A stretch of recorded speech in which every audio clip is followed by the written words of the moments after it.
Tá. Agora avisa quando eu gravo aí, para. É,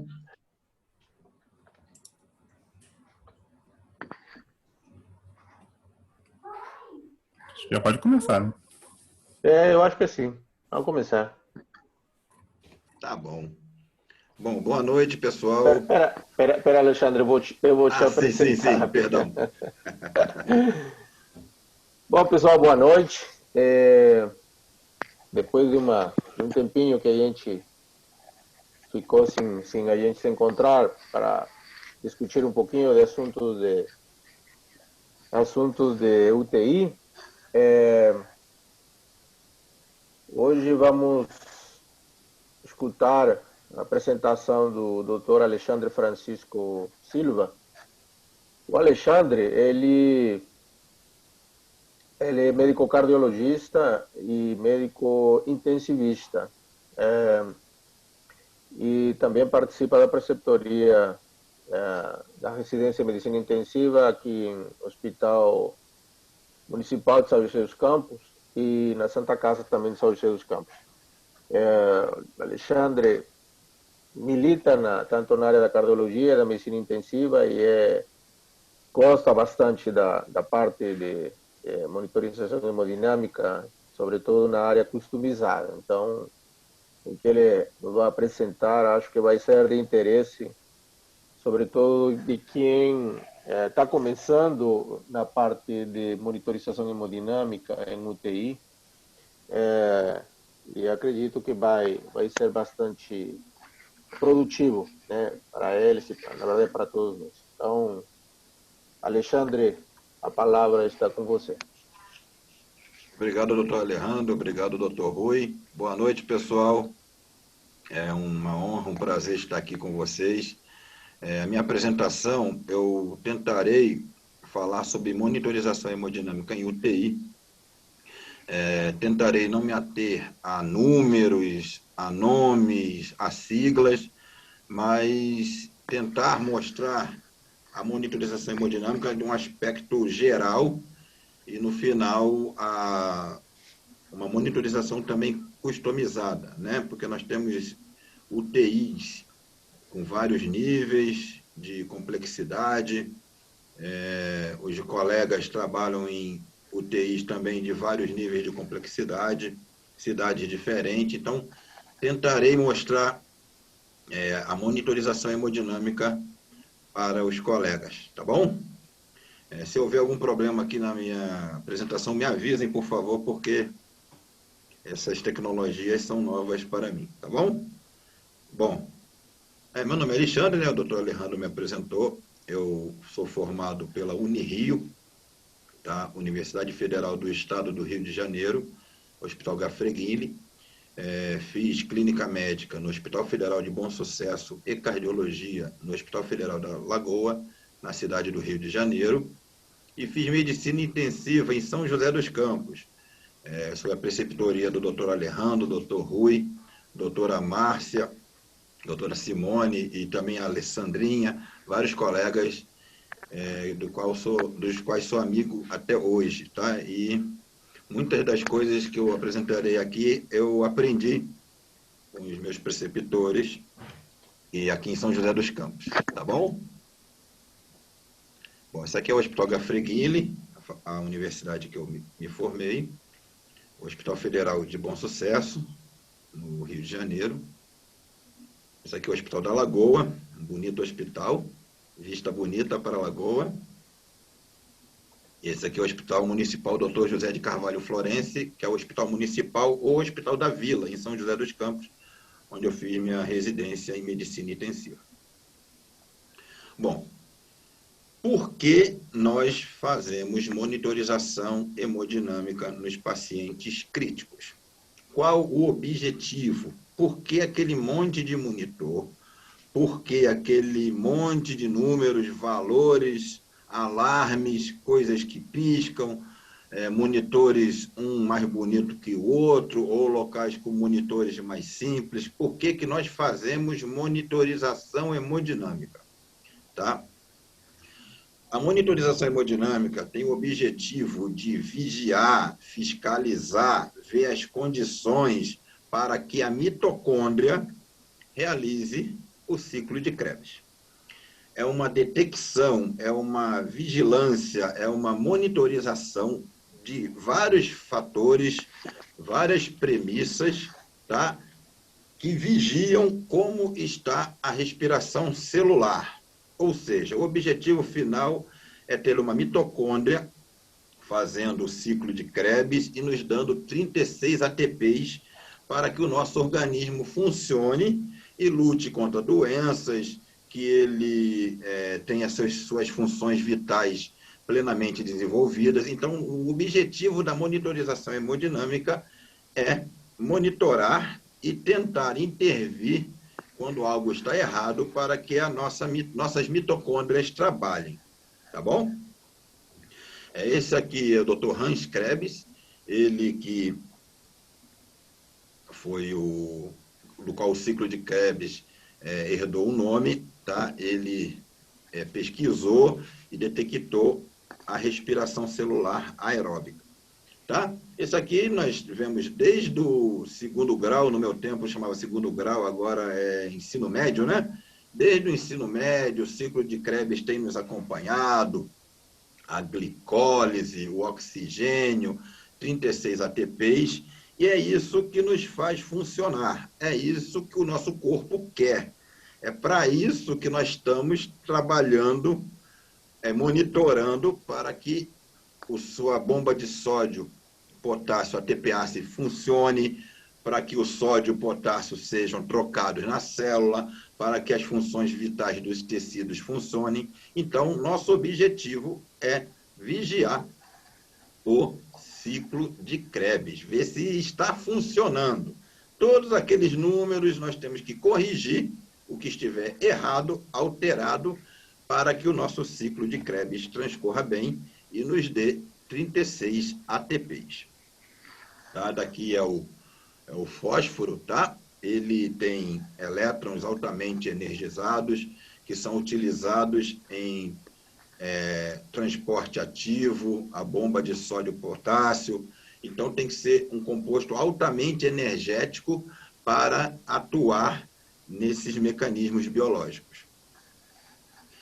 E aqui está o que nós não queremos. Nós não queremos a anaerobiose. A anaerobiose, não há o ciclo de Krebs, não tem oxigênio na tua célula, a mitocôndria vai usar a glicose transformando em lactato. A sua célula vai usar a glicose sem oxigênio e vai transformar em lactato, que só vai dar 2 ATPs.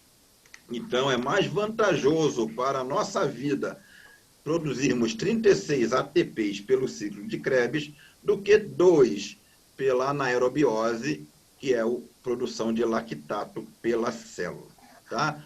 Então, nós temos a respiração celular aeróbica, que nós queremos, e tem a anaeróbica, que é a célula dando o seu jeito. Porém, não vai produzir muita energia e o produto final disso será disfunção orgânica e morte.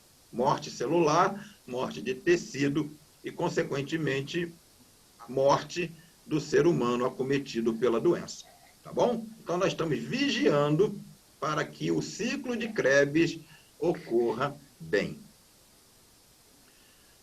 Bom, a monitorização hemodinâmica tem várias funções, tá? Tem várias aplicações. Nós monitorizamos para avaliação do choque da hipotensão, nós monitorizamos num desmame ventilatório difícil, nós monitorizamos para repor volume, a fluido-responsividade.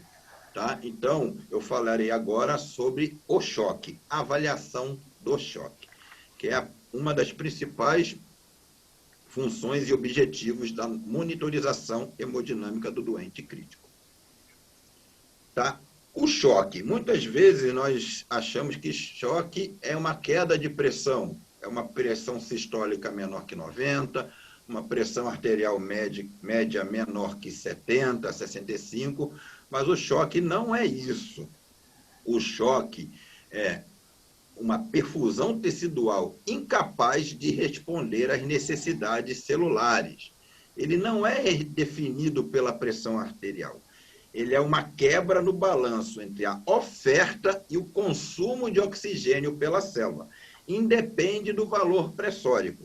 Nós temos pacientes com pressão arterial normal que podem ter um lactato de 4 e é chamado de choque críptico.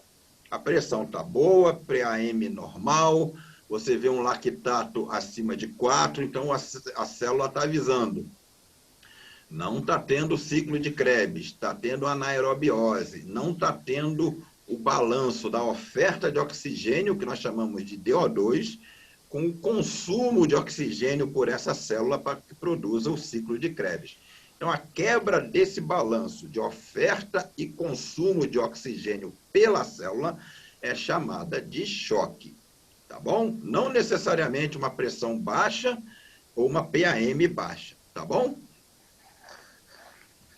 Bom, nós podemos, através da monitorização hemodinâmica, classificar os tipos de choque. Tá? Nós temos o choque hipovolêmico, cardiogênico, distributivo e obstrutivo. Tá bom? Hipovolêmico, perda de plasma, desidratação, cólera, uma hemorragia maciça, um trauma fechado, lesão de bacia com hemorragia interna. Esse aí é o nosso choque hipovolêmico. O choque cardiogênico é por alteração cardíaca, uma falência da bomba cardíaca, um defeito mecânico ou não, tá? Mas uma perturbação predominantemente cardiogênica. O choque distributivo, nós já teremos uma baixa de resistência vascular sistêmica.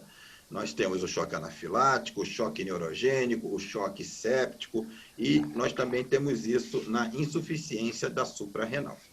E nós temos o choque obstrutivo por aumento de pressão intratorácica, um pneumotórax, um aumento de pressão intrapericárdica, um tamponamento cardíaco, uma embolia pulmonar.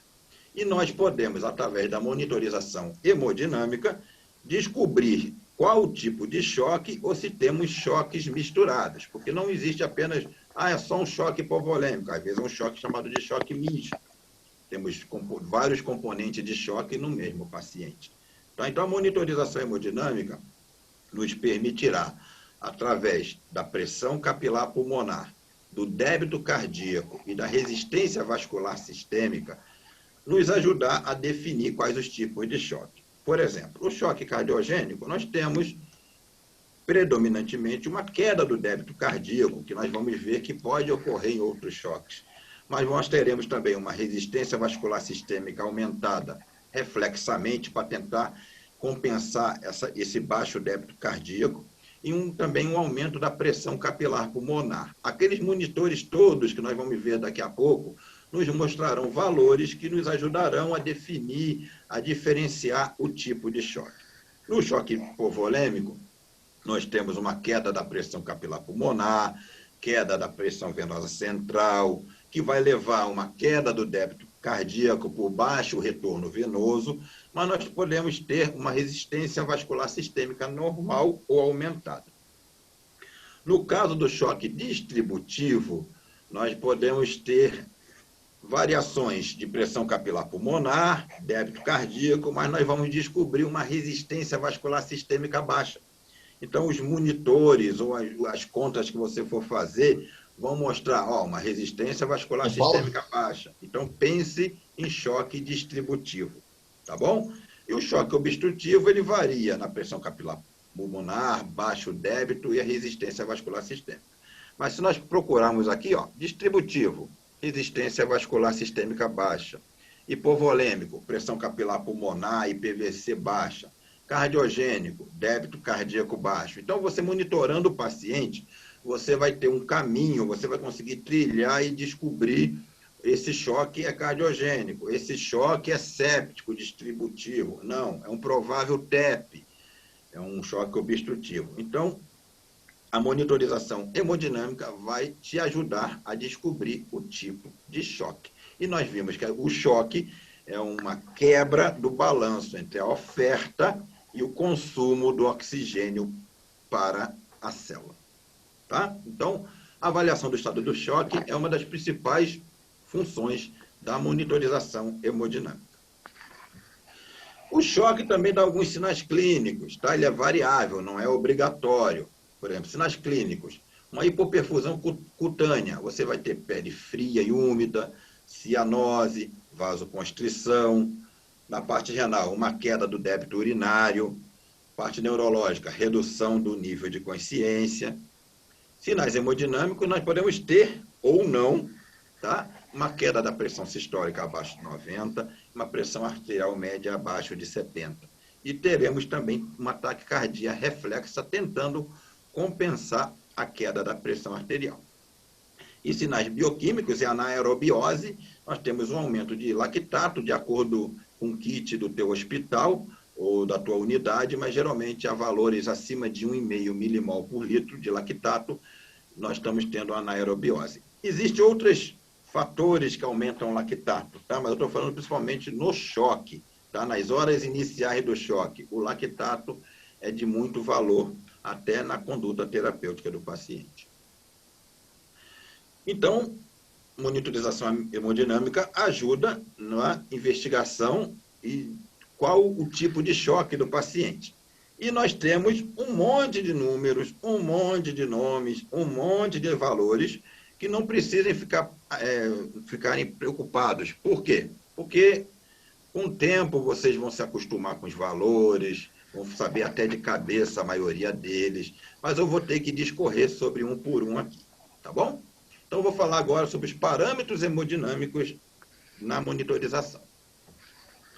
Nós vamos monitorar esses itens aqui, e isso nos ajudará a ver o tipo de choque, como nós já vimos antes, e ver como está a oferta e o consumo do oxigênio pela célula. Por exemplo, débito cardíaco. Nós temos o débito cardíaco, nós temos o índice cardíaco, que é o débito cardíaco pela superfície corporal, nós temos a resistência vascular sistêmica e o seu índice, que aí é pela superfície corporal. Nós temos medida de pressão da artéria pulmonar média e nós também temos pressão de artéria pulmonar ocluída ou de cunha. Nós também vamos investigar pressão venosa central, pressão arterial média, saturação venosa de O2 e a saturação venosa central de oxigênio. A oferta e o consumo, tá? É o que define o choque, o DO2 e o VO2. Nós vamos investigar a taxa de extração pela célula, tá? Que chama TeO2, e o lactato arterial, dentre outros. Esses valores ao lado, os monitores darão para os senhores, ou nós podemos também fazer contas para descobrir, como nós vamos ver lá na frente. Tá? Tudo isso tem uma fórmula, tem um jeito de se descobrir. Os monitores já vão dar isso automaticamente, tá bom? Então não se preocupem com esses números, com esses valores, mas esse aqui é o guia, é o caminho pelo qual nós descobriremos o tipo de choque e como resolver a situação para reverter a anaerobiose. Bom, então nós temos aqui a célula, tá? O sistema arterial, o sistema venoso e os capilares. A oferta de oxigênio é chamada de DO2. O consumo de oxigênio pela célula é chamado de VO2. A taxa de extração de oxigênio pela célula é a taxa, o percentual de oxigênio que aquela célula está recolhendo, tá? E aqui tem a saturação venosa de O2, SVO2, e a SVCO2, C pequenininho, que é venosa central, que vai refletir o oxigênio que não foi usado pela célula e que está voltando pelo sistema venoso em direção aos pulmões, o que não foi utilizado. Então, discorrerei sobre eles. Essas fórmulas, elas são já automaticamente calculadas pelos monitores. Quando ele mostra DO2 de tanto, VO2 de tanto, taxa de extração de tanto, saturação venosa central de oxigênio de tanto, o teu monitor já vai usar o que eu vou mostrar aqui. Nós estamos vendo que o DO2, ele é o conteúdo arterial de oxigênio vezes o débito cardíaco.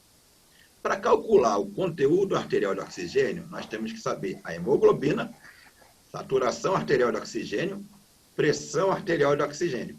Então, nós temos, para cálculo da oferta de oxigênio, nós temos que saber o hemograma do paciente, a gasometria arterial do paciente e o débito cardíaco por qualquer método que você tem.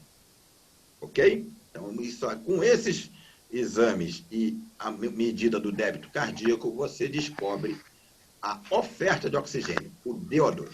Ok? Agora vamos ao consumo de oxigênio. O consumo de oxigênio é o débito multiplicado pelo conteúdo arterial de oxigênio e o conteúdo venoso de oxigênio. Eu não botei aqui, mas o conteúdo venoso de oxigênio se assemelha ao conteúdo arterial, exceto porque nós usamos uma gasometria venosa central no lugar da gasometria arterial. Então, em vez de saturação arterial de oxigênio, você vai ter a saturação venosa. No lugar da pressão arterial de oxigênio, você vai ter a pressão venosa. Então, nós já vimos que, calculando o débito, por qualquer método que seja, com um hemograma, uma gasometria arterial e agora uma gasometria venosa central, você consegue, o teu aparelho te dá automaticamente, ou você faz na mão, usando essas fórmulas, você já descobre o DO2 e o VO2 do teu paciente. A taxa de extração é o produto do consumo pela oferta de oxigênio, tá? Ela é mais ou menos em torno de 33%. E nós temos aqui a saturação venosa central de oxigênio, mas eu esqueci de colocar a saturação venosa de oxigênio. A saturação venosa de oxigênio é a saturação venosa mista, calculado pelo catéter da artéria pulmonar, que eu mostrarei mais adiante. E ele é 100 menos, 100 seria todo o oxigênio, tá? Menos a taxa de extração. Então, a saturação de oxigênio e a saturação venosa central de oxigênio, elas seriam o oxigênio que sobrou, que não foi utilizado pela célula. Tá bom? Existe uma correlação, não tem uma correlação numérica, existem trabalhos dúbios sobre a saturação venosa central, tá? E a saturação venosa de oxigênio. Tá? Ela tem uma correlação, mas ela não tem uma correlação numérica estrita. Tá bom? Existe trabalho dizendo elas têm uma certa correlação, mas tem outros trabalhos dizendo não, você tem que ver a tendência das duas, da saturação venosa de oxigênio ou da venosa central, qual que você estiver usando, para o cálculo, para ser usado, inclusive, para ver se está com baixo débito. O Survive Sepsis Campaign, você usa a saturação venosa central de oxigênio para reposição volêmica. Então, nós usamos a saturação venosa central de oxigênio, tá? Que é colhido pelo catéter venoso central, mas se você tiver um Swan-Ganz, você vai ter que usar a saturação venosa de oxigênio, que é a venosa mista. Não tem uma correlação numérica assim 100% certinha. Tá? Os trabalhos são conflitantes quanto a isso. Então, você pode ter o teu monitor te dando esses valores, quanto que está a oferta, quanto que está o consumo, quanto está a taxa de extração e a saturação venosa de oxigênio. Por que nós calculamos isso? Como nós vimos, nós temos uma correlação entre a oferta e o consumo de oxigênio, tá? E nós vamos chegar a um ponto, que esse gráfico é visto da direita para a esquerda, nós vamos chegar a um ponto que é chamado de DO2 crítico, que você vai ter anaerobiose. A tua oferta de O2 não está suficiente, então a célula começa a ficar produzindo lactato. O teu lactato vai aumentar, a tua oferta é baixa, tudo que entrar de oxigênio a célula vai captar, tá? Então, é uma fase dependente do DO2, tá? Então, é chamado de DO2 crítico, é o período em que há anaerobiose, em que as coisas estão erradas, em que está dando tudo errado com essa célula, Tá bom? Então é importante você saber a oferta, o consumo, a taxa de extração, o lactato e sua saturação venosa central, para ver como está a respiração celular. Se você está tendo anaerobiose ou aerobiose. Se tua célula está sofrendo, querendo oxigênio, se tua oferta está baixa, a célula está pedindo oxigênio, tua taxa aumentou, tua taxa de extração aumentou, a célula pega todo o oxigênio que aparecer na frente dela. Então, essa é uma fase do DO2 crítico. É uma fase que está havendo anaerobiose. É uma fase que, se você não corrigir isso, esse paciente evoluirá para o óbito. Tá bom? Então, é importante você saber a oferta, o consumo, a taxa de extração, o lactato e a saturação venosa de oxigênio. Por causa disso, você saber como está a saúde da tua célula, como está a oferta, como está o teu ciclo de Krebs. Tá bom? Então, esses valores têm que ser monitorados e são muito importantes. Bom, falei um monte de número, um monte de valores, agora falarei sobre o débito cardíaco. O débito cardíaco, a quantidade de sangue ejetado pelo coração durante 1 minuto. Ele é o produto do volume sistólico pela frequência cardíaca. Tá bom? O volume sistólico vai depender do que está acontecendo na tua pré-carga, na tua pós-carga ou na contratilidade cardíaca, ou dos três, tá? Às vezes são os 3 fatores que estão alterados e baixando o teu volume sistólico e baixando o teu débito cardíaco. A frequência cardíaca, nós teremos os fatores cronotópicos, positivos e negativos. Por que eu estou pesquisando o débito cardíaco? Nós vimos lá atrás que a oferta de oxigênio depende do débito cardíaco e do conteúdo arterial de oxigênio. Nós vimos também que o consumo, que é a diferença do conteúdo arterial e venoso de oxigênio, vezes o débito cardíaco. Então, o débito cardíaco é a quantidade de sangue que está sendo mandada para aquele tecido durante 1 minuto. Então, o débito também, além do DO2, VO2, taxa de extração, saturação venosa de oxigênio, lactato, saturação venosa central de oxigênio, o débito cardíaco também é um fator importante para a ocorrência da respiração celular. Então, nós temos que vigiar e corrigir qualquer um desses fatores que estejam atrapalhando o seu débito cardíaco. Tá bom? Eu estou falando de fórmulas para que os senhores possam entender de onde vêm esses cálculos, mas os monitores, na maioria das unidades de terapia intensiva, já te dão esses valores prontos, tá bom? Mas nós temos que entender o porquê. Porque se você estiver numa unidade que não tenha tanto recurso, mas você tem como medir só o débito cardíaco, você com hemograma, gaso arterial, gaso venosa central e lactato, você já consegue ver como está a respiração celular, como está a oferta, o consumo e o débito do teu paciente. E você pode corrigir com esses exames mais simples o que estiver produzindo um estado de choque ou uma hipotensão nesse paciente. Tá bom? Então, essas fórmulas, elas podem dar um impacto no início, mas isso é uma explicação do débito, de como tudo isso acontece. Tá bom? Então, os monitores te dão isso, mas às vezes você vai ter que fazer isso na mão. Tá bom? Pressão de artéria pulmonar. A pressão de artéria pulmonar, ela mede fatores pulmonares e a pós-carga do VD. Tá? Através da pressão de artéria pulmonar, nós podemos ver um paciente com DPOC, com corpo pulmonar, uma embolia pulmonar, vão produzir aumento da pressão da artéria pulmonar. Tá bom? Nós conseguimos ver isso através de alguns exames, seja Swan-Ganz, que eu falarei daqui a pouco, seja através de ecocardiograma. Tá? E nós também temos a PAPO, ou a pressão da artéria pulmonar ocluída ou de Cunha. Na ponta do Swan-Ganz, que eu falarei daqui a pouco, tem um balãozinho, que ele é inflado, por isso que é chamado de Cunha. Ele infla e ele vai, o sensor dele vai medir o que está acontecendo no coração esquerdo. Seria como uma PVC do coração esquerdo, a pressão de artéria pulmonar ocluída. Tá bom? A PVC e pressão de arto direito, pré-carga do coração direito. E a pressão de artéria pulmonar ocluída, pré-carga do coração esquerdo. Tá bom? Em condições normais de pós-carga e contratilidade, a pressão ocluída reflete a pressão do átrio esquerdo. Então, através de um catéter de Swan-Ganz, você monitorizando a pressão de artéria pulmonar ocluída, você está identificando como está o coração esquerdo desse paciente. Tá bom? Essa aqui é a pressão venosa central, tá?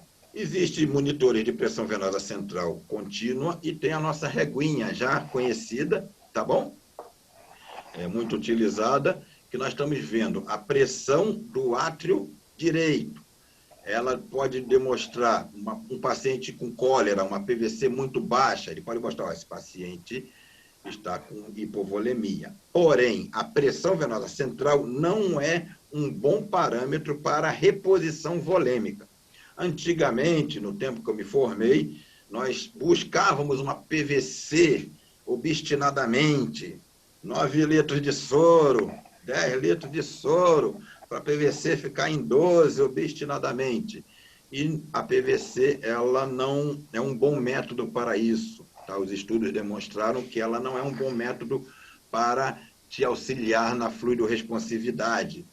Tá? Então, não use PVC para fluidoresponsividade, mas ela vai te ajudar na resistência vascular sistêmica, vai te ajudar em valores muito baixos, ela vai te mostrar, ó, PVC de 2, esse paciente está hipovolêmico. Então, ela te dá esses sinais, tá bom? À direita tem o transdutor eletrônico e à esquerda tem o método mais otimizado, tá bom?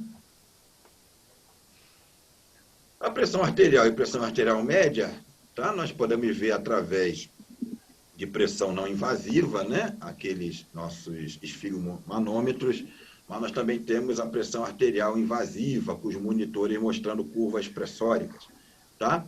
Também é importante para avaliarmos, por exemplo, paciente neurocrítico, temos que ter uma PAM de 80, tá? Para que não tenha aquele problema da área de penumbra, produzindo isquemia, num paciente que já está com problema neurocirúrgico ou neurológico grave. Tá?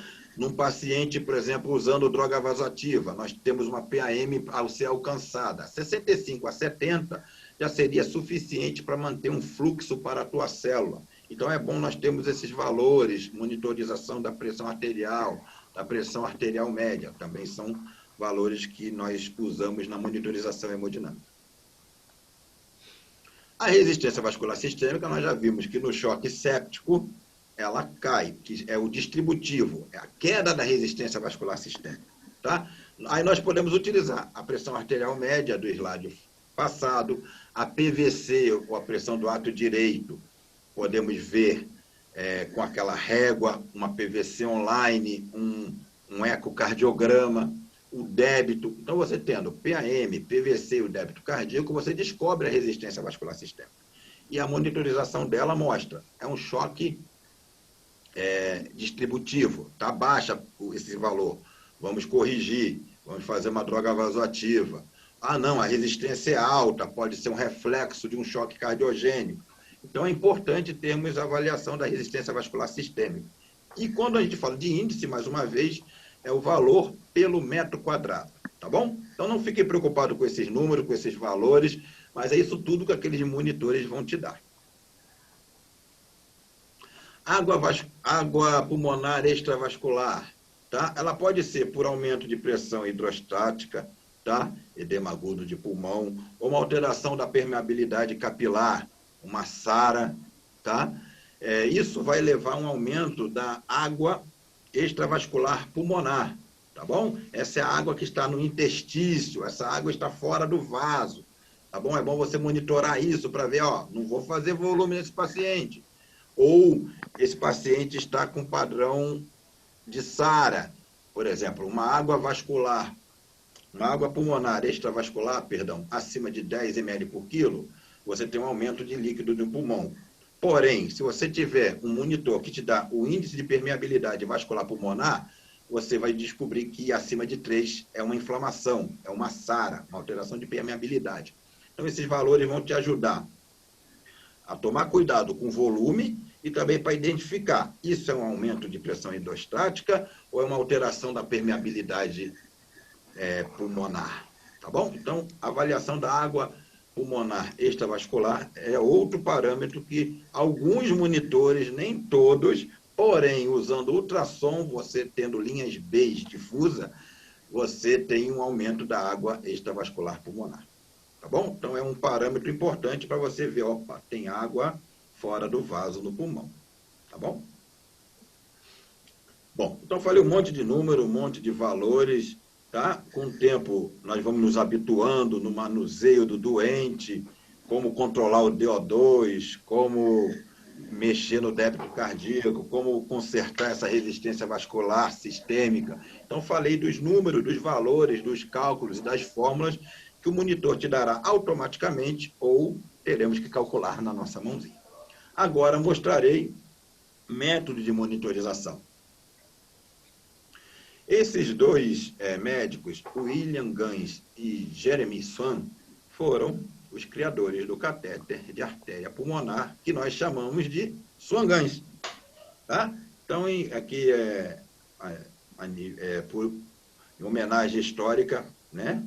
Nós temos aqui o catéter de Swan-Ganz, criado por esses dois pesquisadores. Tá? Esse catéter de artéria pulmonar é o padrão ouro da monitorização hemodinâmica. Nós temos um monte de monitor, um monte de método, mas o padrão ouro até hoje é o catéter de artéria pulmonar. Os colegas que forem fazer prova de título da AMIB, os colegas que fazem residência MEC, eles têm que saber isto. Por quê? Isso... Vou dar uma cola aqui, cai em todas as provas que eu fiz na minha vida de UTI. Desde que eu fiz a minha residência, toda a prova que eu fiz, concurso, cai o catéter de Swan-Ganz. Então, devemos estar familiarizados com ele. Ele é um catéter de artéria pulmonar. Ele vai te dar todos aqueles valores que eu falei, aqueles números. Ele vai te dar tudo. Então, ele é considerado o padrão ouro, principalmente para avaliação do débito cardíaco. E os outros métodos que eu falarei em seguida são uma tentativa de se aproximar do que o catéter de Swan-Ganz fornece. Tá bom? Então, esse aqui é o catéter de Swan-Ganz. Tem as vias dele, os sensores, tá? Esse aqui é ele, tá? Essa bolinha, eu não sei se os senhores lembram, eu falei de pressão de artéria pulmonar ocluída. Aqui na ponta, os senhores estão vendo o balonete.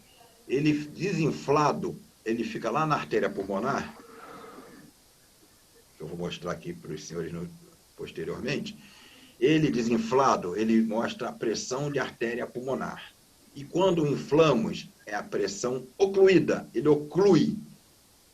Então, ele detecta o que acontece no coração esquerdo, o reflexo das pressões do coração esquerdo. Então, ele desinflado, pressão de artéria pulmonar, e ele inflado, pressão de artéria pulmonar ocluída.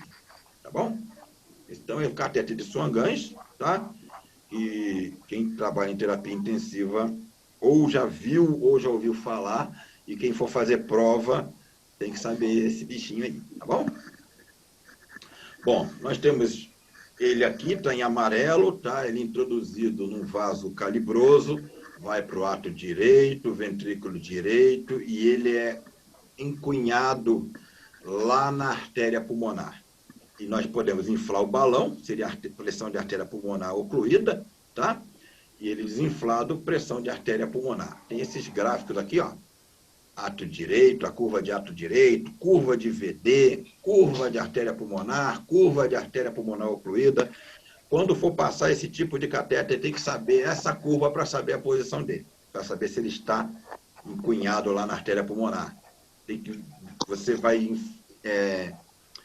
introduzindo ele e as curvas vão mudando, tá? De acordo com a passagem.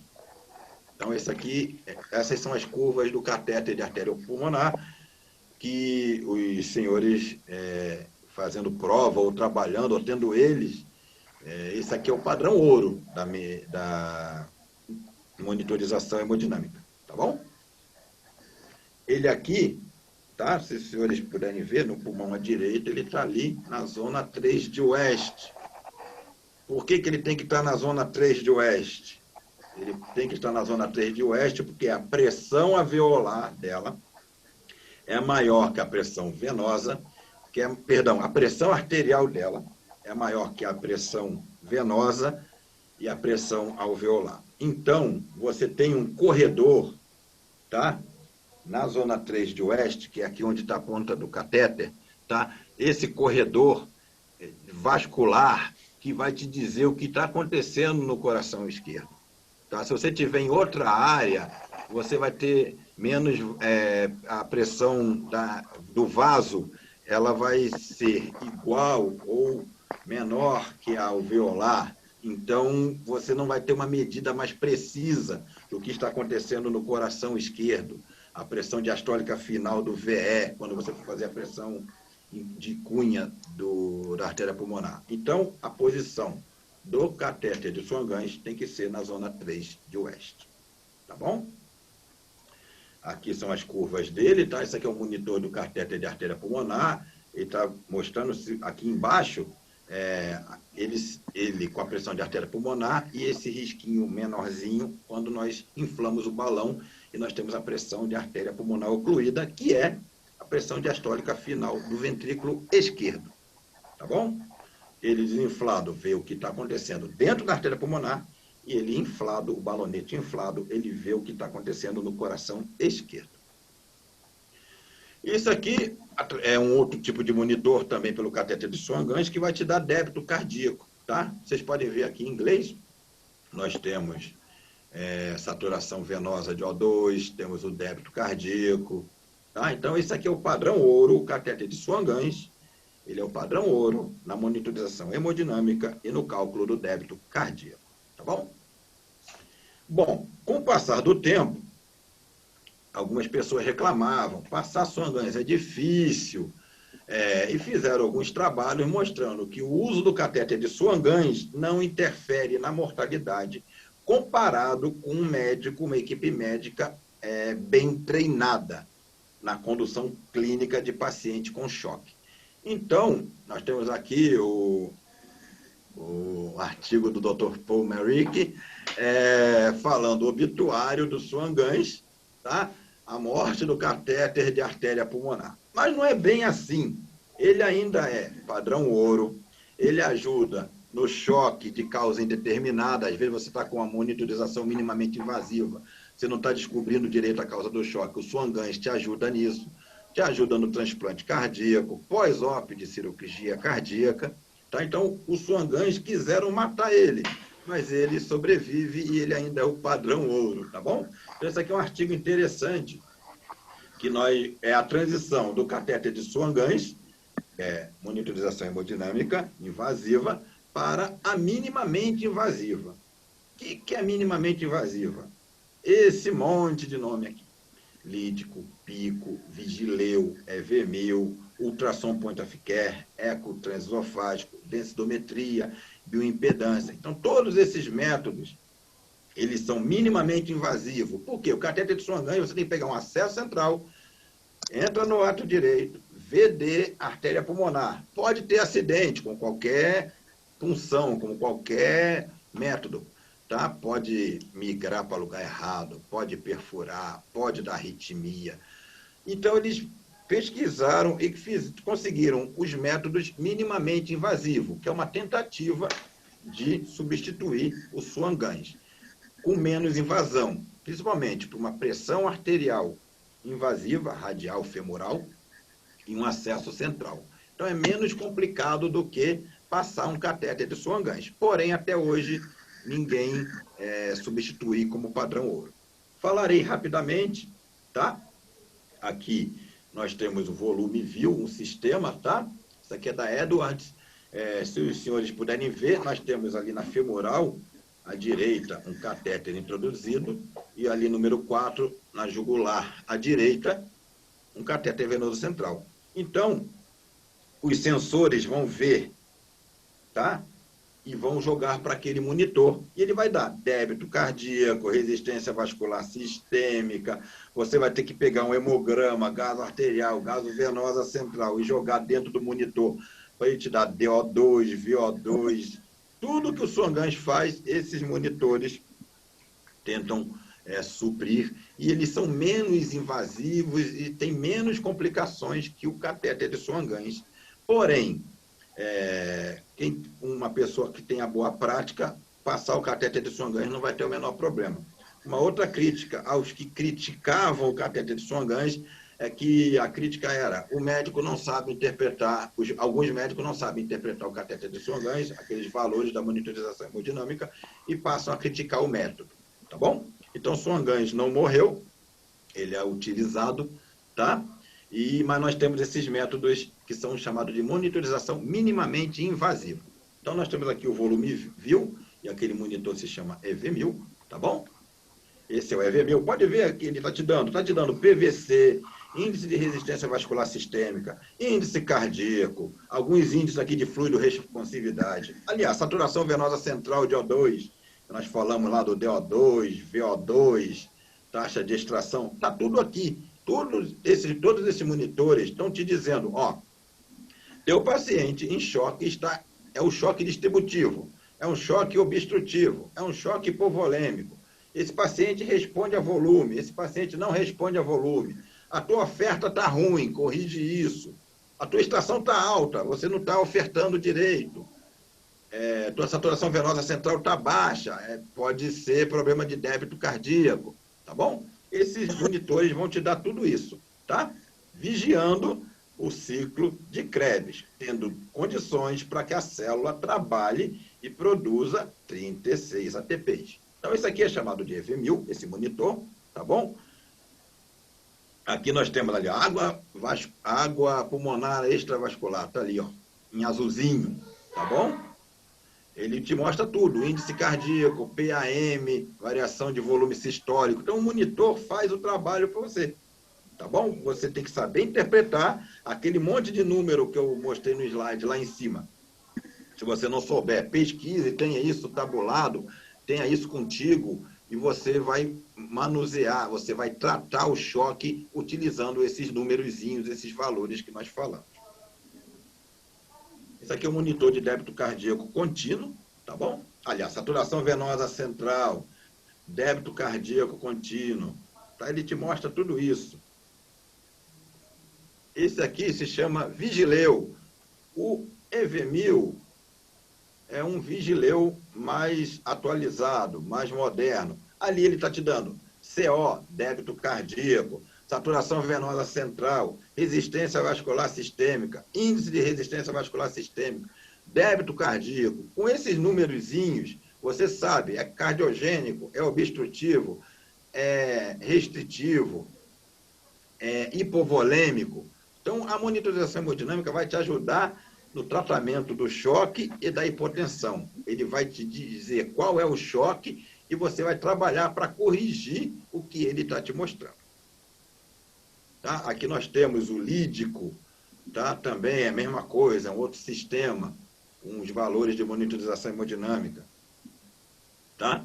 E agora nós vamos falar do ecocardiograma e ultrassom point of care. O ecocardiograma e o ultrassom, nós temos um ultrassom lá no Hospital Municipal Azulzinho, né? O nosso velho ultrassom, eu ia tirar foto dele, acabei não tirando, para homenagear o nosso guerreiro lá, tá? Mas aí esse aqui é um ecocardiograma, ultrassom point of care, você pode fazer monitorização hemodinâmica minimamente invasiva. Você vai ter o VTI, tá? Você vai ter a área de via de saída do VE, o diâmetro, perdão, o VTI, você vai calcular o débito cardíaco, tem uma fórmula. Você, com eco, você calcula o débito cardíaco. Débito cardíaco que a gente monitora com Swan-Ganz, com EV1000, com lídico, tá?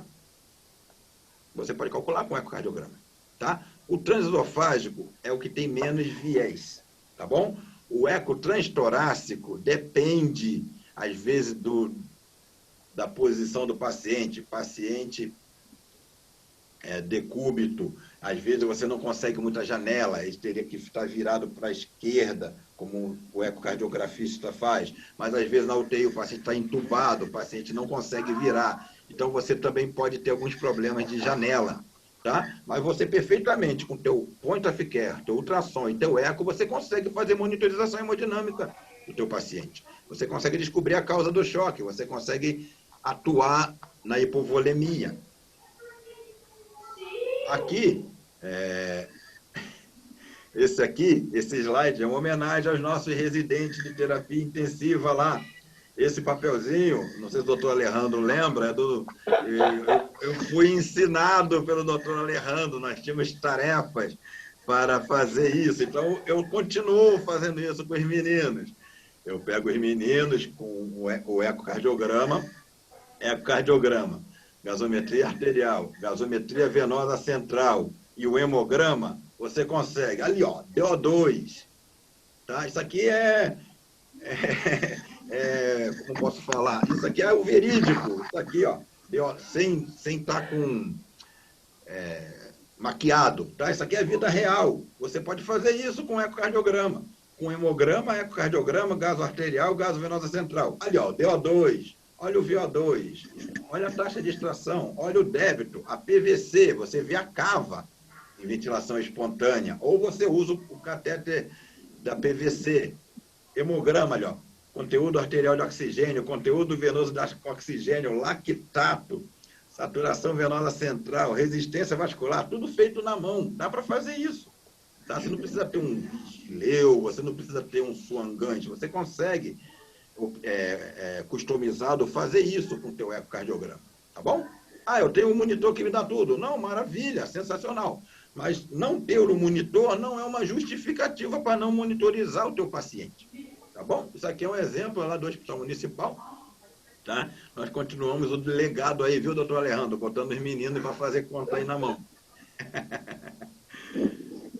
Bom, lembra da água vascular? Da água pulmonar extravascular? Aí nós temos aqui, linhas B, perfil B. Não é só no local, não existe um M edema agudo de pulmão à direita. É perfil B em todos os quadrantes pulmonares. Você está mostrando um aumento da água extravascular, que o Sungans mostra, que o EV1000 mostra. Você consegue fazer isso com o teu ultrassom point of care. Então, também é uma monitorização hemodinâmica, um método que pode ser usado. Tá bom? Você pode ver, não consegui a cava para ver se é hipovolêmico ou não. Você pode medir pela carótida, você pode ir na jugular, você pode usar esse protocolo chamado protocolo Falls. Pelo protocolo Falls, é muito interessante. Você vai descartando os choques. Você descarta choque obstrutivo pelo eco, descartando tamponamento, pneumotórax e suspeita de embolia pulmonar. Se você tiver linha B, você pode estar diante de um perfil B, né? Você pode estar diante de um choque cardiogênico. Se você tiver um perfil A, você vai procurar fazer volume. Se continua com perfil A, esse paciente melhorou a PAI, melhorou a PAM, então esse paciente provavelmente tem um choque hipovolêmico. Não, o paciente ficou congesto. A presença de linhas B com a reposição volêmica, aí você provavelmente, frequentemente, está diante de um choque séptico. Então, com esse protocolo, você descarta obstrutivo, cardiogênico, hipovolêmico e séptico, tá? Protocolo Falls de ultrassom point of care. Também é uma monitorização hemodinâmica, conduta no choque, conduta na hipovolemia, na hipotensão, tá bom? Bom, está quase acabando. Falarei agora um pouco de microcirculação. Tá? Ainda está na fase de pesquisa, não são todos os centros que têm, ainda é pouco utilizado, mas nós sabemos que a vascularização, a capilaridade da língua tem uma relação embriológica com o trato gastrointestinal. Então, às vezes o paciente está em choque, está hipovolêmico, está em choque ou está hipotenso, você está na dúvida, como é que está essa microcirculação? Será que eu tenho que intervir nisso? Então, existe a avaliação de microcirculação. Você vai ver os capilares, tá? Na região da língua. Tá? Isso aqui é um exemplo de uma avaliação de microcirculação. Tá? Isso aqui está normal. E abaixo vocês vão ver, daqui são vários trabalhos que demonstram isso, áreas que não tem capilar. essas áreas em branco ali, nesses quadrantes, são áreas com baixo fluxo. Ali a célula está produzindo lactato, ali está tendo anaerobiose. Ali a célula está morrendo, depois vai morrer o tecido, depois vai morrer a pessoa. Então, a avaliação da microcirculação tem relação com prognóstico e mortalidade, principalmente porque ela reflete o que está acontecendo na microcirculação do trato gastrointestinal. Tá? Se está havendo hipofluxo, ou seja, DO2 baixo, débito baixo, está acontecendo alguma coisa ali produzida pela baixa circulação, baixo fluxo. Tá? Então, aqui está uma avaliação da microcirculação de um local normal. E aqui, o quadrante, tem lugar que está com vascularização e tem lugar que está pouquinho. Esse lugar ali está com hipofluxo, o paciente está tendo choque. Tá? Então, ainda é em estudo, ainda não é difundido, mas a avaliação da microcirculação é um norte que pode ser perseguido na monitorização hemodinâmica do paciente crítico. Tá? O Nicolas falou de fluido responsividade, tem um vídeo no nosso grupo, está no YouTube do Medicina Intensiva Customizada, mas eu falarei rapidamente dos métodos, tá? Já que nós também estamos falando de monitorização hemodinâmica. Então, monitorização hemodinâmica é bom para identificar o choque, te ajuda a tratar o choque. Aí também vai te ajudar a ver se esse paciente pode ou não receber volume e se ele deve ou não receber volume, porque poder receber volume não quer dizer deve receber volume, tá bom?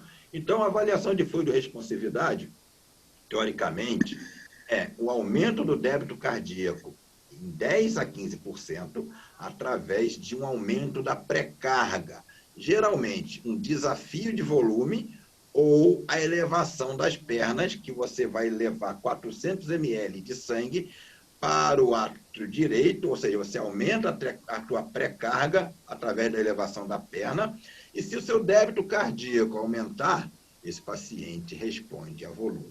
Então, falarei de alguns métodos de fluido responsividade, tá? Mas tem uma aula do Nicolas muito boa no nosso YouTube, tá? Bem mais profunda do que eu falarei aqui.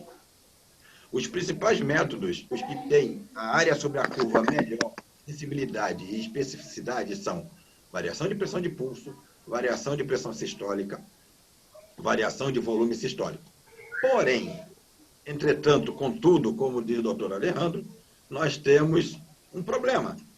Nós hoje usamos ventilação protetora. Nós usamos 6 ml de quilo predito, que é pela altura. E esses exames eles só são validados quando é 8 ml por quilo predito, uma ventilação não protetora. Nas UTIs, nós usamos ventilação protetora, por quê?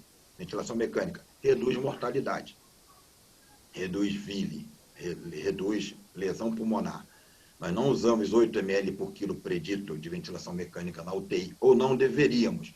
Mas os melhores métodos de fluido responsividade não podem ser aplicados na ventilação protetora. Então, nós temos excelentes métodos de variação de pressão de pulso, que você não pode ter arritmia, teu PIP tem que estar menor que 10, e você tem que estar com uma ventilação não protetora, uma ventilação antiga, do tempo que eu me formei. Tá? Então, eles são maravilhosos na teoria, mas pouco práticos, a não ser que vocês tenham um paciente não SARA ou não é um doente de UTI, que em alguns casos você pode botar um volume corrente maior. Então, os melhores métodos, a área sobre a curva melhor, são métodos que você vai usar pouco. Então, variação de pressão de pulso. Variação de pressão de pulso, tem essa fórmula aqui embaixo, ele vai ver uma variação respiratória da pressão de pulso, a diferença da INS e da expiração, tá? Usando essa fórmula manualmente, ou o próprio monitor, ele já te dá isso automaticamente, mas existem alguns monitores que não te dão a variação de pressão de pulso no automático. Você pode congelar a tela e ver a pressão sistólica, a diastólica maior, que é a pressão de pulso maior, e a pressão sistólica e diastólica menor, que é a pressão de pulso menor, e jogar nessa formulazinha para fazer as continhas para ver se esse paciente responde a volume. Um valor acima de 12, o paciente responde a volume, desde que seja 8 ml por quilo predito, PIP menor que 10 e sem arritmia. Isso é pegadinha de prova. Pegadinha de prova. Qual o melhor método de fluidoresponsividade? Aí vai lá um texto desse tamanho e no meio tem fibrilação atrial. Se você botar VPP, vai tirar 0. Ele é o melhor método sem arritmia. Tá bom? Nós temos aqui, ó, interessante, em 2017, foi uma publicação editada pelo Dr. Jean-Louis Vincent, de um trabalho indiano, em que ele, em 1 minuto, os pacientes não podem ter SARA, não, tá? E nem risco de barotrauma e VIB, não. Em 1 minuto, eles viam a variação de pressão de pulso. Ele botava 8 ml por quilo em 1 minuto, calculava rapidamente assim, fluido responsivo, não é fluido responsivo. Mas você não pode fazer em todos os pacientes isso, não. Tá? Paciente com SARA, se você fizer isso, você vai destruir o baby lung dele, tá? Que é o pulmãozinho que sobrou. Aqueles alvéolos que estão lá segurando a onda, porque o resto do pulmão tem atelectrauma, tem lesão pulmonar. Se você fizer isso aí no paciente com SARA, botar 8 ml por quilo, você vai destruir o resto do pulmão saudável que ele tem. Tá bom? Aqui, aproveitando fluidoresponsividade, nós chamamos de a curva de Frank-Starling. A curva ascendente de Frank-Starling, o paciente responde a volume. A curva, o platô, ele não responde a volume. Tá bom? Tem monitor, o EV1000, ele mostra o valor da variação de volume sistólico, ainda mostra a curvinha de Frank-Starling bonitinha lá para o médico ver. Porém, 8 ml por quilo, PIP menor que 10 e sem arritmia. Tá bom? Então, essa é a variação de pressão de pulso. Nós temos a variação de pressão sistólica, ele vai ter o delta down e o delta up. Ele não vê a diastólica, só vê a sistólica, tira uma média. Valores acima eles chamam de delta up, valores abaixo chamado de delta down. Tem uma boa relação para mostrar que o paciente é fluido responsivo. Valores acima de 5%, o paciente responde a volume. Tá? Então, esse aqui é a variação da pressão sistólica, um outro método de fluidoresponsividade, para dizer se você pode ou não fazer volume no paciente. Se você fizer soro no paciente a torto e a direito, você vai aumentar a mortalidade, aumentar o tempo de ventilação mecânica. Tá bom? Então, você tem que saber se esse paciente pode receber volume, se ele é fluido responsivo. Então, você tem o VPP, variação de pressão de pulso, variação de pressão sistólica. Tem alguns monitores que vão dar a variação de volume sistólico, tá? O Vigileu dá o VVS, variação de volume sistólico, é outro método bom, ele vai ver a análise do contorno de pulso, tá? Vai ter um logaritmo lá que ele calcula a variação de volume sistólica pela respiração, para dizer se você pode ou não responder volume. Também é igual ao VPP, 8 ml por quilo predito de ventilação mecânica, PIP menor que 10 e sem arritmia. Mas esses são os melhores sensibilidade e especificidade. Padrão ouro de fluidoresponsividade é VPP e VVS. Porém, na nossa ventilação atual, ventilação protetora, não tem muita serventia, não. Tá bom? Não foram validados. Aqui é um teste de oclusão expiratória final. Se você tiver um débito cardíaco aumentado de 5%, tá? Esse paciente também responde a volume. Você vai fazer uma pausa expiratória de 15 segundos, tá bom? É outro método de fluidoresponsividade. Nós temos aqui a variação da veia cava. A variação da veia cava nós temos dois métodos, perdão. Nós temos em ventilação mecânica, tá? Em ventilação espontânea. Em ventilação espontânea, a cava vai te dar uma PVC. Você tem que ver o tamanho da cava e a colapsibilidade, o percentual, e pega uma tabelinha para achar a PVC. Isso é ventilação espontânea, tá bom? Então, ventilação espontânea, a cava te dá uma PVC. Em ventilação controlada, 8 ml por quilo, aí já vai te dar um método de fluidoresponsividade acima de 18%, tá bom? Então, a veia cava, você tem ventilação espontânea e ventilação mecânica, você vai poder ver se o paciente está hipovolêmico ou não, e se for ventilação espontânea, você vai ver uma PVC, que não é boa para fluidoresponsividade, como nós já falamos antes, tá bom? Não é um método que você tem que falar, vou atingir a PVC de 12. Não, não faça isso. Você vai fazer 30 litros, claro, né, estou exagerando, e não vai conseguir a tua PVC de 12, tá bom? Bom, o oxímetro de pulso também é um método que você pode usar. A variação oximétrica de pulso acima de 14, ela tem uma relação, uma correlação com a variação de pressão de pulso acima de 12. Também é um método de fluido-responsividade. Porém, se você tiver esmalte, uma perfusão ruim, você não vai ter um bom sinal de oximetria de pulso. Então, é um método que pode ser usado quando você não tem outros métodos. Ele vai te ajudar. Mas você também tem que saber que tem que ter ventilação 8 ml por quilo predito, PIP menor que 10 e sem arritmia, igual à variação de pressão de pulso. Tá? Isso aqui é o dedo do doutor Alejandro dando aula de variação oximétrica de pulso, tá bom? Foi hackeado, tá, chefe? Não vou dizer quem foi que me deu essa foto, não. Isso aqui é o método, vocês podem ver. Nós temos uma curva oximétrica grande e uma curva oximétrica pequena. Você vai fazer uma fórmula parecida com a fórmula do VPP e valores acima de 18, 14, o paciente responde a volume. Então, é um método que pode ser usado em qualquer lugar. Todos os UTIs têm oxímetro de pulso. Todas as emergências têm oxímetro de pulso. Você sabendo como usar e quais as restrições, você tem um método de fluido-responsividade que vai te ajudar bastante, tá? E eu achei interessante, isso aqui eu estudei recentemente, o oxímetro, ele te dá um índice, aqui esse IP, e um dos métodos de fluido-responsividade é um aumento do IP, do índice de perfusão. Aqui nessa tabelinha, até eu peguei como cola, porque eu não tenho experiência com esse valor, mas assim, um aumento desse índice de perfusão durante um desafio de volume ou uma elevação passiva da perna, claro que tem menos sensibilidade que o VPP, que é a pressão de pulso, mas esse índice de perfusão, se ele alterar, fazendo um desafio de volume ou elevando as pernas, ele é um indicador de fluido-responsividade. Eu achei interessante isso. O índice de perfusão, voltando aqui, ó, esse IPzinho, o índice de perfusão do oxímetro de pulso. E esse aqui, nós chamamos de elevação passiva das pernas, tá? Ela tem que ser feita em 1 minuto.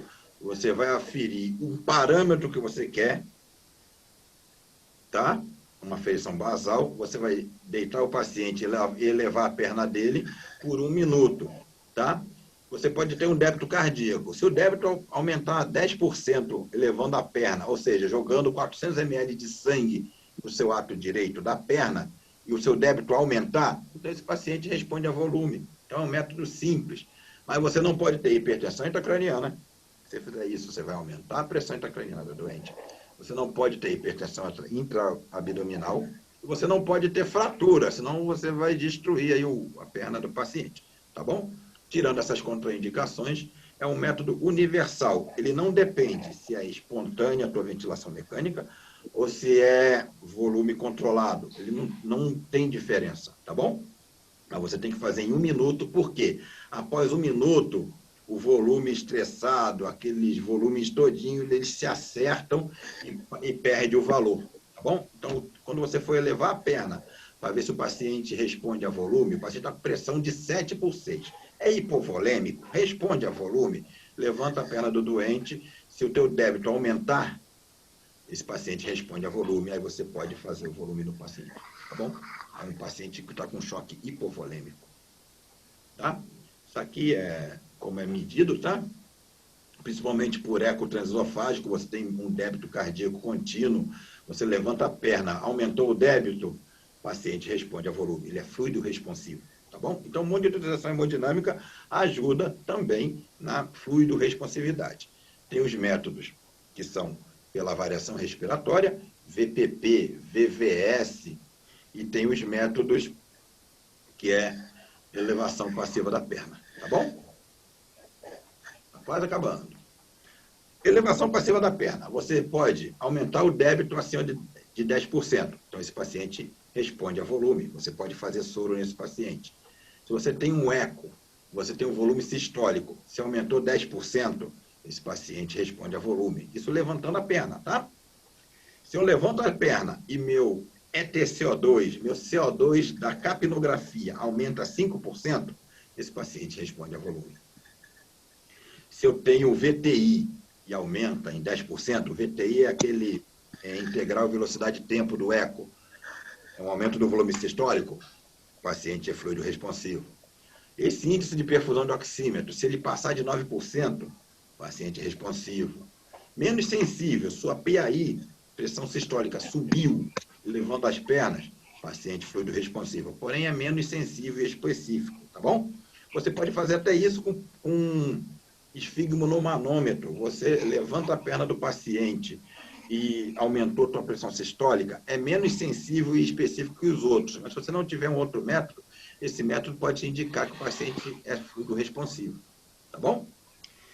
Ah, eu estou numa unidade que eu não tenho nada. Tá, você pode levantar a perna. Mas antes de levantar a perna, você vê o tempo de perfusão capilar. 5 segundos. Agora você deitou o paciente, levantou a perna, 1 minuto. Você vê o tempo de perfusão capilar. Se ele for menor, esse paciente responde a volume, porque o sangue da perna chegou rapidamente na periferia, então aumentou a perfusão capilar. Então esse paciente merece receber volume. Então a elevação passiva das pernas e esses vários métodos podem te ajudar a investigar um paciente hipovolêmico para reposição volêmica e correção do choque. Tá? Então, monitorização hemodinâmica. Vê o DO2, VO2, você vê débito cardíaco, tratamento do choque, tipo de choque, fluido responsividade, que é a resposta a volume. Tá? E agora, para terminar, tá bom? São muitas informações. A monitorização hemodinâmica te ajuda em um paciente com desmame ventilatório difícil. Se você não está conseguindo desmamar a ventilação daquele paciente, esse paciente pode ter um problema cardíaco, pode ter um aumento da pressão da artéria pulmonar, pode ter um problema no coração esquerdo. Então, foi até interessante, se não me engano, foi a Cássia que mostrou para a gente, um trabalho interessante, tá? De desmame ventilatório difícil, usando monitorização hemodinâmica. Tá? É pela Universidade de Sorbonne. Tá? Isso. Você vê pressão de artéria pulmonar. Você não consegue desmamar teu paciente. Você está com teu Swan-Ganz, pressão de artéria pulmonar está aumentada, a ocluída, o VE dele está com problema. Você está com eco, você está com um paciente com aumento da pressão também da artéria pulmonar ocluída. Pelo eco, você pode achar a pressão da artéria pulmonar e a artéria pulmonar ocluída, semelhante ao que a gente dá. Aí você tem indício de que esse paciente tem um problema pulmonar ou cardíaco, que está dificultando o volume. Aí você vai ter que tratar isso para desmamar esse paciente. Está dificultando o desmame. O desmame foi difícil e você pesquisar causas cardíacas, monitorização hemodinâmica te ajudará. Tá? Swan-Ganz, eco, tá? Aqui, tá? Então, para terminar, falarei agora quando você tem pouco recurso ou quando você quer fazer uma coisa otimizada. Você não tem catéter de artéria pulmonar, você não tem monitorização minimamente invasiva, você não tem eco, você pode usar um hemograma, uma gasoarterial, você tem a gasovenosa central, o lactato, o gap de CO2, o CO2 da gasometria arterial menos o CO2 da gasometria venosa central, se for acima de 10, esse paciente tem um baixo débito cardíaco. Você pode usar uma dobutamina, tá? Se o tempo de enchimento capilar for alterado, também é uma monitorização otimizada, tá? Via PAM, via PAI, via PVC, via diurese. Então, você tem várias ferramentas, se você estiver no local que não tenha tanto recurso. Com isso, você consegue tratar, saber o tipo de choque, vai usar droga vasoativa, vai usar inotrópico, vai repor volume, tá? Esse aqui é o Motley, tá? Você vendo o paciente assim, quanto maior a área do Motley, o Motley Score, maior a mortalidade, chega a 90%, 4 a 5, tá? O paciente está mal perfundido, o paciente não está tendo DO2 ele está extraindo muito, a saturação venosa central dele está baixa, a célula está fazendo anaerobiose, o lactato está lá em cima, a célula não está produzindo ciclo de Krebs e a mortalidade aumenta. Então, isso aqui é um score de perfusão tecidual prático. Você vê isso e fala, opa, a coisa está feia aqui. Tá? E fluidoresponsividade, como já falei, você pode usar o capnógrafo, o aumento do EtCO2, o índice de perfusão do oxímetro, PAI, pressão não invasiva, tá? Tempo de perfusão capilar. E, por último, aqui tem um trabalho interessante. Ele queria saber se o paciente era responsivo a volume, se ele podia fazer volume usando a saturação venosa central. Então, ele colhia desafio de volume, botava na maquininha, tinha o valor. E colhia após desafio de volume. Tá? Se houvesse um aumento, mais ou menos de 5% da saturação venosa central após o desafio de volume ou após elevar a perna, esse paciente responde a volume. Mas aí você tem que ter um aparelho de gasometria na tua frente, você tem que fazer isso rapidamente, em 1 minuto, e a tua decisão tem que ser rápida. Não adianta uma gasometria que vai vir horas depois, que aí você não vai conseguir tratar a hipovolemia desse paciente. Então, isso aqui, fluidoresponsividade, você pode usar esses métodos na tua unidade, na tua emergência. Tá? Então, assim, para terminar, monitorização hemodinâmica, tratamento do choque, classificação do choque, DO2, VO2, taxa de extração, saturação venosa central, saturação de oxigênio, saturação venosa de oxigênio, débito cardíaco, Swan-Ganz, a minimamente invasiva, o eco, o POCUS, elevação passiva da perna, tudo isso você consegue com a monitorização hemodinâmica. Tá? Então, ela te ajuda nisso, no tratamento do choque, no transplante. Então, é importantíssimo. É um capítulo muito importante em medicina intensiva e emergência, a monitorização hemodinâmica. Tá? Convido os senhores a nos seguir no YouTube, no Telegram, Facebook, Twitter, e tem o nosso blog aqui, blog de terapia intensiva, tá? .blogspot.com. Tá? Estão todos convidados. Foi um massacre de informações, de números, mas apenas para mostrar. O monitor te mostra isso, mas você também pode fazer na mão, você pode fazer na emergência, você pode usar métodos menos caros, mais práticos no seu dia a dia para monitorizar o paciente. Aí eu deixo aqui uma homenagem, tá? Às cidades, tá? Rio de Janeiro, onde eu me formei, fiz cardio e clínica médica. Cabo Frio, a cidade do coração, onde eu morei 6 anos, tá? E aqui São José dos Campos, onde tenho bastante amizade, onde eu fiz medicina intensiva, e é a cidade que está me dando a oportunidade de, inclusive, estar falando agora com os senhores, tá bom?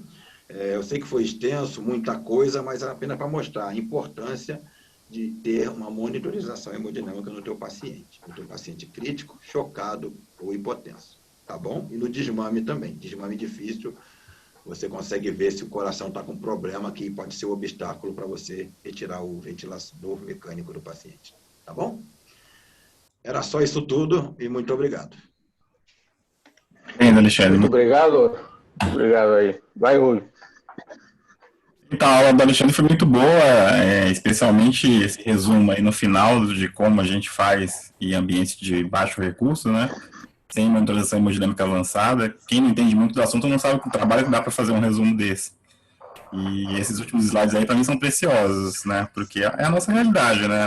Os UTIs da região, especialmente SUS, não tem monitorização hemodinâmica avançada. E fica aquele bloqueio das pessoas acharem que não dá para fazer nada, mas dá para fazer muita coisa, né? Como ele mostrou aí. Você com aparelho de ultrassom, exames laboratoriais, exame clínico, você consegue conduzir muito bem os pacientes.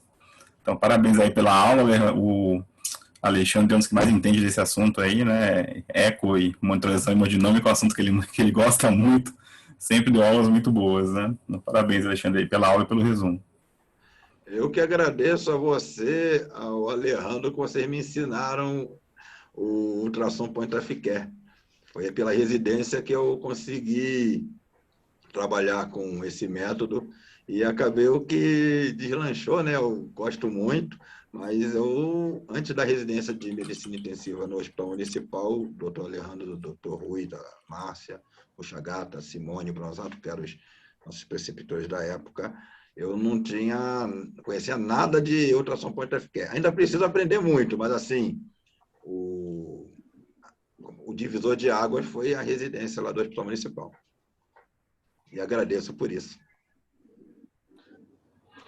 Bom, enquanto talvez surgem algumas perguntas, seria interessante.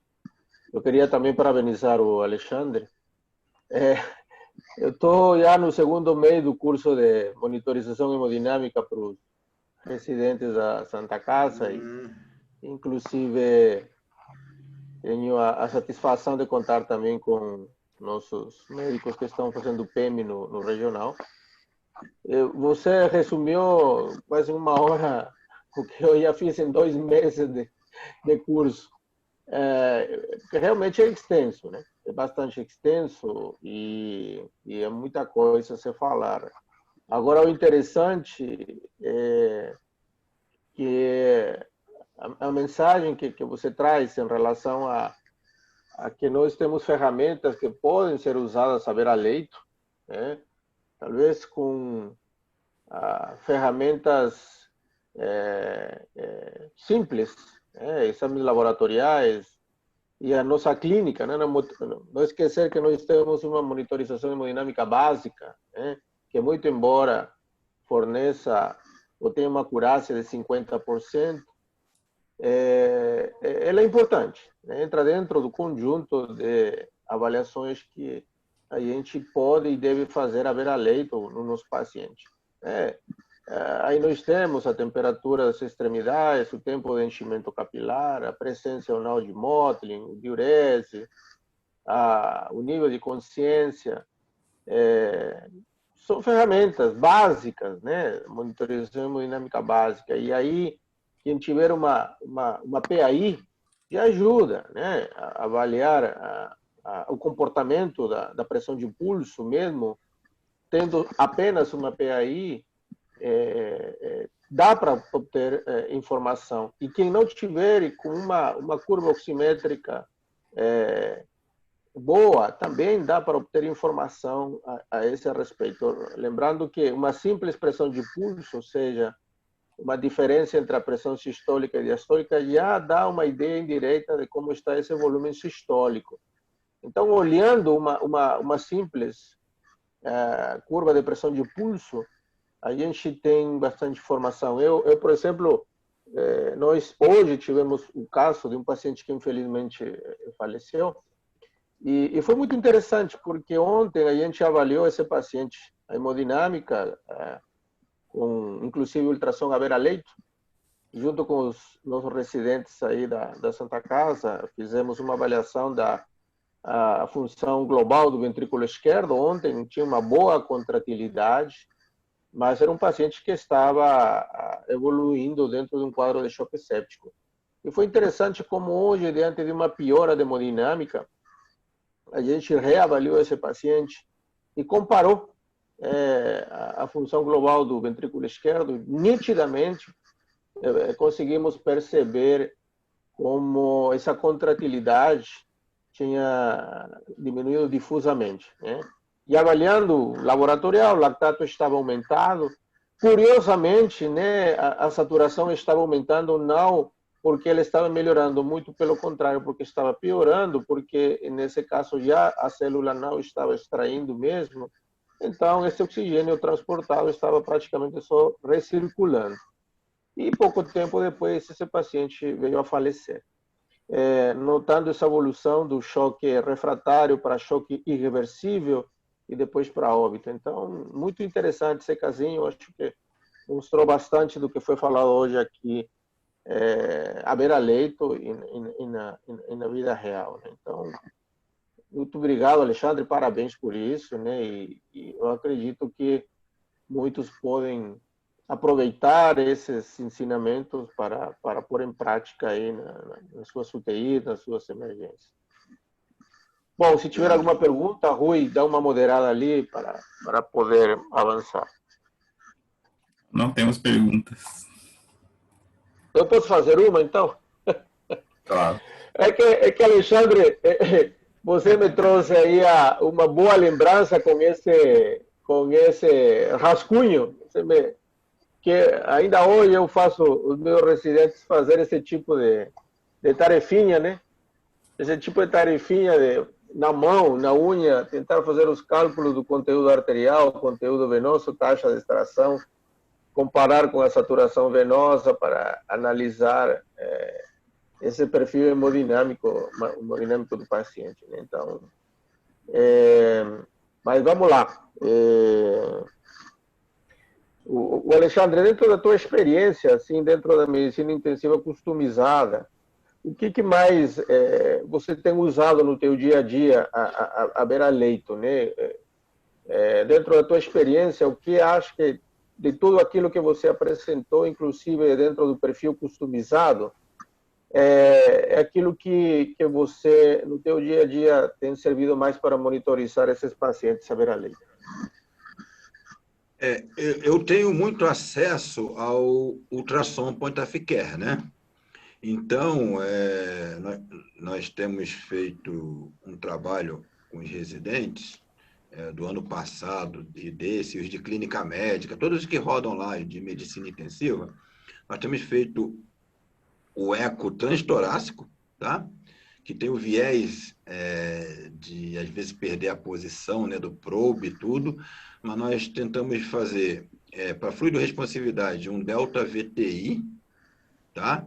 Ou um delta débito cardíaco, e em monitorização, nós temos usado com uma certa frequência, né, que nós estamos fazendo como se fosse uma tarefa, né, uma tarefa meio que obrigatória mensal, porque senão muito plantão, a gente acaba sendo sufocado e não conseguindo fazer isso. Então, fizemos como se fosse uma tarefa de paciente hipotenso, paciente chocado, a gente faz o eco, point of care, a gente vê o débito e nós fazemos aquela continha, né?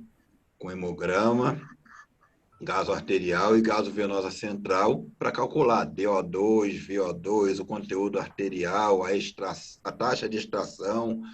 E foi até interessante, tem um paciente hoje que foi estubado, né? Eu mostrei para o residente de anestésio que está rodando com a gente agora, que aquela letra é dele, né? Ele com a de medicina intensiva R1. Eles calcularam um paciente que estava bem grave, manusearam, trataram esse paciente, e hoje esse paciente foi estubado. E o paciente estava com choque séptico refratário semana passada. A única medida baixa na mão, contando, foi a resistência vascular sistêmica baixa, o débito dele era bom, e nós usamos isso lá, o eco, o hemograma, o gaso arterial e o gaso venosa central. O que eu usei também muito no tempo da residência, né, foi a oximetria de pulso. Nós fizemos um trabalho, foi até para alguns congressos, né, como abstract, pôster, e mostrando uma relação da oximetria de pulso, a variação oximétrica de pulso, com a variação da pressão de pulso. Então, eu peguei um hábito inclusive, nós medimos com uma régua mesmo, tá? A gente congela a tela, a gente vê se o paciente também tem que estar 8 ml por quilo, né? Se não tem arritmia, se ele preenche algumas condições, e a gente faz a variação oximétrica de pulso. Eu tenho usado com uma certa frequência. Agora, o que eu tenho usado mais é o eco e aqueles exames feitos na mão, em unidade, como customização. Uma coisa que eu estou muito interessado em fazer é colher a saturação venosa central pré e pós elevar a perna ou pré e pós um desafio de volume. Eu achei isso bem prático, em unidade que você tem um acesso central, colhe pré e colhe pós, ou eleva a perna, colhe pré e colhe pós. Eu estou com muita vontade de começar a fazer isso também. Capnografia, né? Às vezes a gente eleva a perna do paciente que está com capnógrafo, paciente hipotenso, não sei se o paciente é fluido responsivo, se o CO2 aumenta na capnografia, mais de 5% em 1 minuto, aí eu também tenho usado isso. E lá na Santa Casa, né? A gente fazia o VPP, a gente pegava, congelava a tela do paciente que tivesse aquelas condições para fazer a variação de pressão de pulso, e com a régua do monitor, a gente via a pressão de pulso maior e menor, e jogávamos na fórmula. Eu também aprendi bastante isso lá na Santa Casa contigo, chefe. Eu também tenho usado, eu acho que um método bem prático. Beleza. E enquanto a point of care, o ultrassom point of care, o eco, a beira-leito, a gente sabe que um dos grandes problemas são as janelas, né? O paciente crítico, por vezes, anasarcado, ele não está na posição mais adequada para a gente poder acessar as janelas da ecocardiografia beira-leito. E qual tem sido essa tua experiência com relação à dificuldade das janelas para poder avaliar VTI ou o débito, Alexandre? Eu lembro muito de uma coisa que o Rui falou quando eu estava na residência, que ele chegava para mim e falava assim, pois é, a gente vai, investiga e não tem a janela, né? Às vezes a única janela que nós temos é a subchifoide, né, no paciente de UTI. Dificuldade de janela é muito frequente, às vezes eu estou com um residente, a gente vê gás arterial, gás venosa central, e a gente, quando fomos fazer o débito, não tem janela. Não tem os 5 câmeras, não tem o paraesternal. Aí a gente fica assim, nossa, que chato. Aí a gente tenta buscar outros métodos. Mas o ecocardiograma em UTI, o ideal seria o transesofágico, né, com débito contínuo, né? É o mais sensível e específico para ver débito dentre o ecocardiografia. Mas, se nós conseguirmos uma janela, nós fazemos o delta VTI, levantar a perna, mas aí tem a mudança de posição, às vezes, você já é um outro VTI, não é aquele VTI que você calculou, então tem, infelizmente, esses vieses que atrapalham, mas na medida do possível a gente tenta usar para fazer VTI, para medir o débito com transtorácico mesmo. Beleza, beleza. Rui, tem alguma coisa a acrescentar em relação a essas questões práticas aí a beira-leito? Não, acho que só uma coisa para o futuro, né? Que é isso que o Alexandre falou, né? O último curso que eu fiz lá no HC de eco com a Lívia Melro, falou-se bastante isso do eco transesofágico, né? Eu acho que o futuro da terapia intensiva vai fazer parte do rol das nossas habilidades o eco transesofágico, porque é isso que eu comentava com o Alexandre, que os pacientes que mais precisam são normalmente os que têm as piores janelas, né? Pacientes obesos, anasarcados, mulher, né, que ainda tem a mama. E o eco transesofágico, eu nunca fiz, mas já acompanhei nesse curso, é muito fácil, né? A imagem é tão fácil de interpretar que acho que é até mais fácil do que o eco transtorácico. E ainda tem aquela vantagem da obstrução dinâmica da saída do ventrículo esquerdo, né? Que é uma coisa que acontece, pode provocar choque. E não tem como você avaliar isso sem uma avaliação dinâmica, né? Se você está fazendo ali, ajustando droga vasoativa, ajustando hemodinâmica e reavaliando se está tendo obstrução da via de saída ou não. Então, eu acho que para o futuro vai fazer parte aí do expertise do intensivista o eco transesofágico mesmo.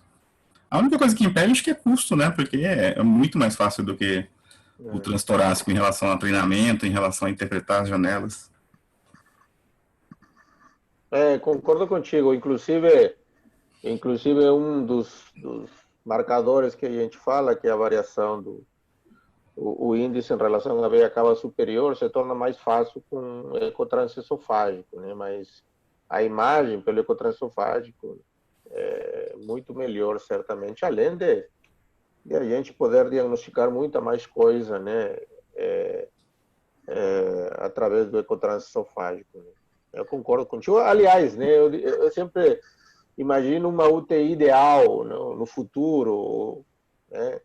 Uma ideal onde procedimentos a beira-leito como endoscopia, broncoscopia e ecotransesofágico sejam parte do treinamento e da expertise do médico que está de plantão na UTI, se é intensivista ou não. Isso porque os procedimentos point of care que possam incluir uma broncoscopia, uma endoscopia digestiva de urgência, né, para algum procedimento de urgência, eu acredito que não tenham definitivamente o objetivo de tirar o campo de ninguém, ou de invadir o campo de ninguém, né? Aconteceu com a ecocardiografia, né? Me lembro da época em que começou o ensino do Eco Point of Care, né? Houve até uma certa resistência em relação a entrar nesse campo por algum receio de tirar o campo do ecocardiografista, mas no dia a dia se comprovou que pelo contrário, né? Até porque não estaríamos autorizados a emitir nenhum laudo e nosso objetivo não seria absolutamente fazer uma ecocardiografia nesse sentido. Então, o ecotransesofágico, tomara que em algum momento realmente seja parte da expertise do dia a dia do médico que está na UTI conduzindo, né? Às vezes a gente precisaria extrair uma rolha de urgência com um broncoscópio, ou por que não fazer uma endoscopia de urgência para tratar uma varize de esôfago numa hemorragia digestiva maciça, né? Até fazer o contato, esperar o broncoscopista, esperar o endoscopista, muitas vezes poderíamos ganhar um tempo de ouro e até resolver o problema em caráter de urgência, né? Então, concordo plenamente contigo, né? Tomara que esse futuro não seja tão distante e em algum momento sejam parte também do dia a dia do médico que está na UTI. Isso até uma coisa interessante, né? Quando a gente começou a fazer eco transtorácico, né? Que eu até comentei com o Alexandre essa frase aí, que os que mais precisavam não tinha janela. E aí a gente começa a se questionar, né? Se é a nossa... que a gente não tem prática, e se com a curva de aprendizado a gente melhora a janela, melhora, obviamente. Mas eu ficava sempre pensando assim, eu falei, pô, mas eu chamo os cardiologistas, eles vêm e conseguem fazer, né? Só que depois quando você começa a entender o exame, o método, você começa a ver que na verdade eles não estão pegando a janela direito, né? Ou não estão com a visualização boa da janela, especialmente da parede livre do ventrículo. E eu vejo aqui na região que eles falam um pouco isso, né? Ah, a janela está ruim, vou pedir um transesofágico. E eu vi que em grandes centros isso acontece muito, né? O cardiologista vem, ele vê que a janela é ruim, que ele não consegue avaliar direito, ele pede o eco transesofágico. Aqui na região raramente eu ouço esse aqui só com transesofágico, essa frase, né? Então, assim, é bom também a gente dominar o método que a gente começa a ficar um pouco mais crítico, né? Dos exames que a gente está recebendo, dos laudos que a gente está recebendo. Mas, de todo jeito, é como a Leandro falou, a nossa expertise não compete com a do ecografista, porque o que eu vou buscar no eco são informações diferentes, né? Do que o eco morfológico, tão completo que o cardiologista faz. Além do que várias das coisas que eu preciso fazer no eco point of care precisa de reavaliação constante, então não faz sentido você chamar um cara, fazer o eco uma vez, né, para as coisas que eu preciso, que é ver droga vasoativa, ver alterações dinâmicas, ver TEP, ver resposta a fluidos, então eu preciso ficar repetindo o eco várias vezes, ou seja, não tem como não ser pelo intensivista, né? A não ser que você vai contratar um ecografista para ficar plantado lá na UTI 24 horas, que não vai acontecer, né? Verdade. Bom, acho que não tem pergunta, né, Rui? Não. Tá. Bom, então, eu acredito. Você tem algum comentário a mais, Alexandre, que você gostaria de fazer antes de encerrar a nossa reunião? O que eu queria deixar de mensagem é que dá para fazer, tá? Não precisa ser o melhor monitor, o método mais caro, em qualquer unidade, em qualquer local do país, do mundo, né? Dá para fazer monitorização hemodinâmica. Dá para descobrir, dá para tratar choque, ajuda bastante. São métodos que ajudam bastante. Então, assim, por mais que o plantão esteja corrido, para um pouquinho, e o paciente está instável, procura a causa do choque, procura tratar aquilo. Achei muito interessante o paciente hoje sendo extubado e nós com os residentes fazendo eco transtorácico, aquelas contas na mão e descobrimos que era um choque distributivo, resistência baixa, não precisou entrar com inotrópico, tratou a causa, claro, né? Mas a monitorização hemodinâmica no momento crítico desse doente foi feito com aquele papel, com aquelas continhas. E hoje, voltei para o plantão, o paciente estava estubado, O tratamento do paciente foi contínuo pela equipe, claro, mas me chamou a atenção porque, olhando do jeito que estava, eu achei que o paciente ia falecer naquele dia. E eu achei que contribuiu, né? Contribuiu com o tratamento. Então, onde você tiver, faça. Você pode fazer, às vezes dá um pouquinho de trabalho, né? Fazer contra, fazer na mão, mas te ajudará muito na condução de doente crítico. Beleza. Então, mais uma vez, Alexandre, muito obrigado Obrigado pelo pelo esforço, convite. pelo tempo, por passar essas informações que são muito, muito ricas, tendo em vista que traduz a tua experiência e o enfoque justo da medicina intensiva customizada, que é o objetivo do nosso grupo, do nosso treinamento, do nosso dia a dia, e o objetivo que foi o alicerce para iniciar esse trabalho do grupo Medicina Intensiva Customizada. Então, muito obrigado a todos os que também nos acompanharam, principalmente aos nossos residentes, né, que a gente convidou e pediu para que eles aprendam um pouquinho mais, e todos os demais colegas que prestigiaram ali com sua presença essa reunião, né? Vamos continuar promovendo essas reuniões a futuro.